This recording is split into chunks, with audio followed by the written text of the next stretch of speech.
Gamitin mo ang iyong cellphone upang siya po ay iyong magayuma. Hello mga guys, kumusta kayo? Panibagong araw, panibagong video na naman tayo. And sa araw na ito ay isa na namang video ang aking ituturo sa inyo na simpleng gabay o simpleng mamamaraan na makakatulong sa atin. At bago ang lahat, gusto ko lang mag-disclaimer sa mga taong hindi naniniwala at hindi gusto ang mga kagaya nitong video.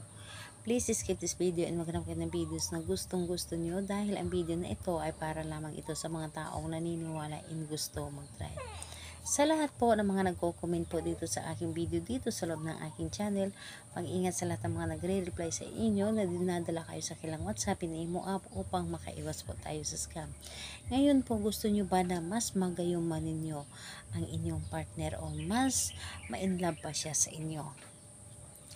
Gusto nyo ba na gawin natin ito sa kanya? Ito ay napakadali at napakasimple lamang, ngunit napaka-epektibo nito dahil isa ito sa aking mga ginagawa sa aking partner na para ba na hindi na siya titingnan pa sa iba at ako lamang habang buhay niyang mamahalin.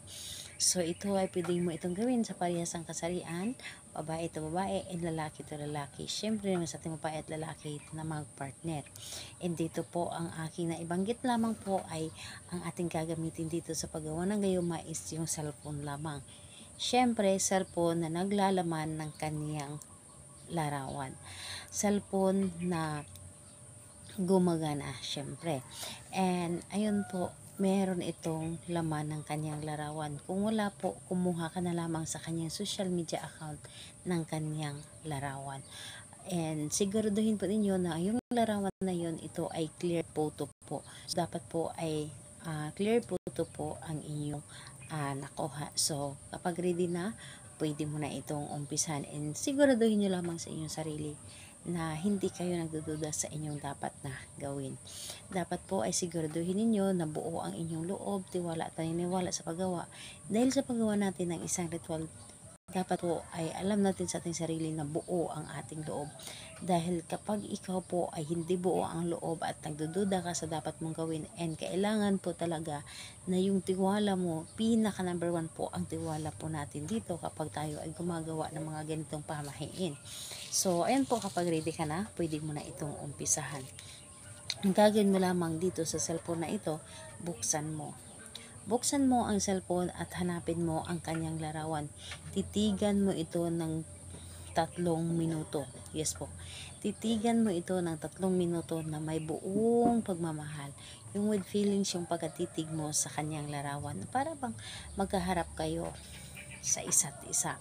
So, sa pagtitig mo dito ay habang tinititigan mo, nagbi-visualize ka.